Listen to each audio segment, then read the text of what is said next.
Pinagbawalan umano ang mga senador na banggitin ang pangalan ng matataas na opisyal sa pagdinig ng Senate Blue Ribbon Committee kaugnay sa flood control issue ayon kay Senador Amy Marcos. Sagot naman ng chairman ng komite na si Senador Ping Lacson at ni Senate President Tito Soto, walang basehan ang pahayag ng senadora. May unang balita si Mav Gonzalez.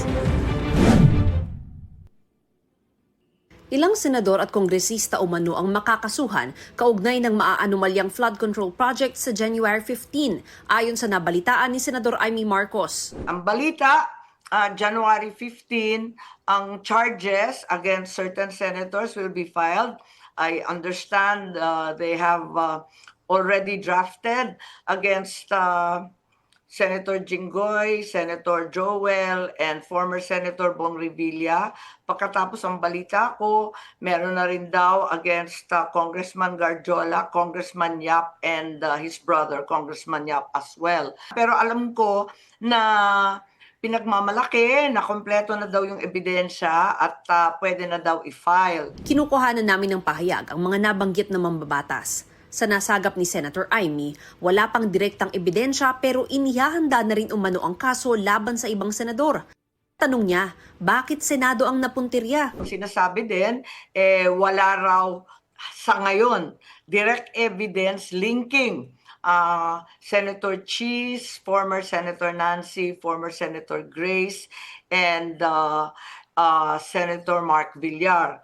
At hinahanda daw yun.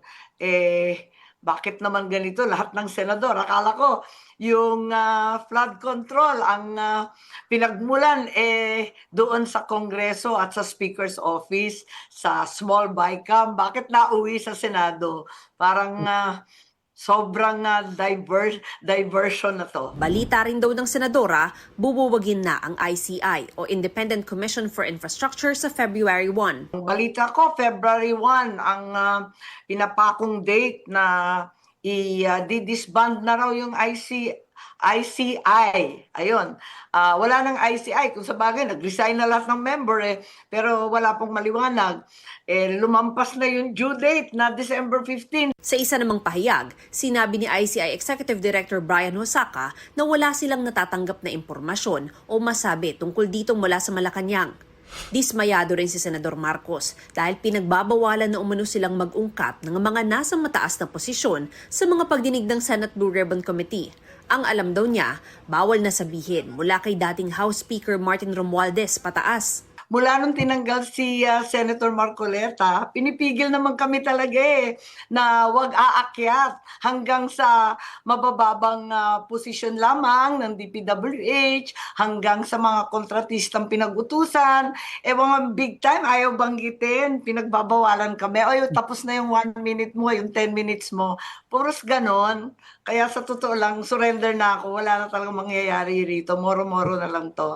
Si Speaker daw, si Bonjing, nako, sabi si Speaker daw hindi daw guilty. Pagkatapos hindi binabanggit, walang binabanggit, si Saldi ko lang. Parating hindi binabanggit yung mga taga-palasyo kahit lumilitaw ang pangalan nila. Ayon naman kay Senate Blue Ribbon Committee Chairman Senator Panfilo Lacson, bilang respeto sa lahat ng senador ng 20th Congress at staff ng komite, hindi na niya papatulan ang mga pahayag ni Senadora Marcos na hindi raw patas, hindi totoo at wala raw basihang akusasyon.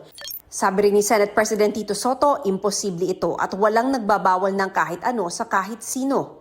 Imbento raw ang paratang na ito. Samantala, wala raw duda si Senator Amy na may panibagong impeachment case laban kay Vice President Sara Duterte sa darating na Pebrero pag naglaps ang 1-year bar sa impeachment filing. Suspecha pa ng senadora, gagamitin ang 2026 national budget para sa pamumulitika. May nakaabot pa raw na impormasyon sa senadora na napangakuan na umano ang ilang kongresista ng soft pork, bagaman hindi niya masabi kung para ito suportahan ng impeachment ng bise. Magiging cleanest budget, naging sneaky budget naman to.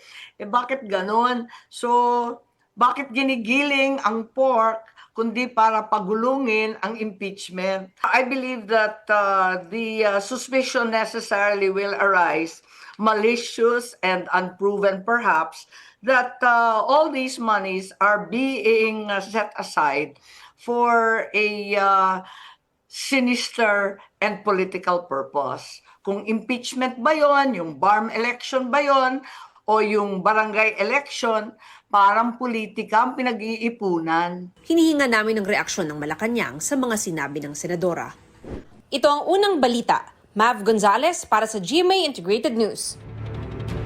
Gusto mo bang mauna sa mga balita? Mag-subscribe na sa GMA Integrated News sa YouTube at tumutok sa unang balita.